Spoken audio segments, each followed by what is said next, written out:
మద్యం మహమ్మారి నుంచి యువతను కాపాడటానికి తమిళనాడులోని ఓ గ్రామ పంచాయతీ నిర్ణయం తీసుకుంది.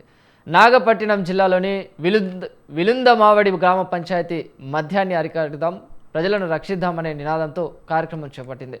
ఈ గ్రామంలో బ్యానర్ను ఏర్పాటు చేసింది. పెళ్లి కాని యువకులు మద్యం తాగినట్లు తేలితే 5,000 రూపాయల జరిమానా వసూలు చేస్తామని తెలియజేసింది. పెళ్లైన వారు తాగొచ్చని, అయితే గొడవలకు దిగకూడదని తెలిపింది. అలా చేస్తే వారి నుంచి కూడా 5,000 రూపాయల జరిమానా వసూలు చేస్తామని హెచ్చరించింది. ఈ ప్రయత్నానికి గ్రామస్తులు సహకారం అందించాలని కోరింది.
మద్యం మహమ్మారి నుంచి యువతను కాపాడటానికి తమిళనాడులోని ఓ గ్రామ పంచాయతీ నిర్ణయం తీసుకుంది.